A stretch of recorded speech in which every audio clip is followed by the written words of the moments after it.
அமைதியா இருக்கையில் அமருங்க. தொகுதி என்கிற காரணத்தினால் தயவு செய்து கேள்வி நேரம் வந்து லைவா பேரிட்டு இருக்கு. எல்லாரும் அவங்க இருக்கையில் அமர்படி கேட்டுக்கொள்கிறேன்.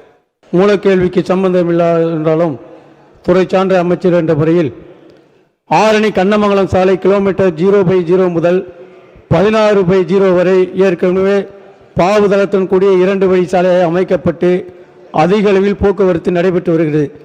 இச்சாலை கண்ணமங்கலம் ஜங்ஷனிலிருந்து சேவூர் பைபாஸ் வரை 16 கிலோமீட்டர் சாலை. இச்சாலையில் வேலூரிலிருந்து விழுப்புரம் மற்றும் திண்டிவனம் பாண்டிச்சேரி நகர்களுக்கு செல்லும் வாகனங்கள் அதிக அளவில் செல்கிறது. இதனால் போக்குவரத்து நெரிசல் அதிகம் ஏற்படுகிறது. இச்சாலை மாவட்டத்தின் முக்கியமான சாலையை கருதுவதால் இச்சாலையை 4 வழி சாலையாக தரம் உயர்த்த தங்கள் மூலமாக அமைச்சரை கேட்டுக்கொள்கிறேன். மேலும் தற்போது தமிழகமெங்கும் மத்திய தடுப்பு சுவருடன் கூடிய சாலைகள் அதிக அளவில் அமைக்கப்பட்டு வருகிறது. இந்த தடுப்பு சுவரில் சம்பந்தப்பட்ட துறையே உயர்ந்த கம்பத்துடன் கூடிய LED விளக்கு அமைத்து பயன்பாட்டுக்கு விடப்பட்டு அதை சம்பந்தப்பட்ட நகராட்சி, பேரூராட்சி மற்றும் ஊராட்சிகளுக்கு ஒப்படைக்க அரசு பரிசீலிக்குமா என்று அறிய விரும்புகிறேன்.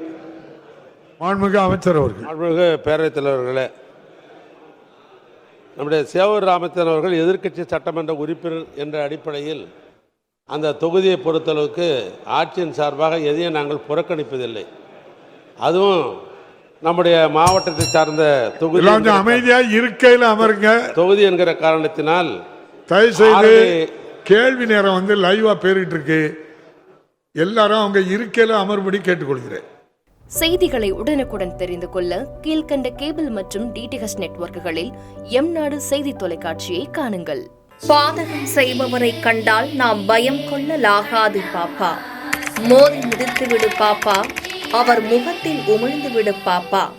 அண்மை செய்திகளை உடனுக்குடன் தெரிந்து கொள்ள இணைந்திருங்கள் எம்நாடு தொலைக்காட்சியுடன்.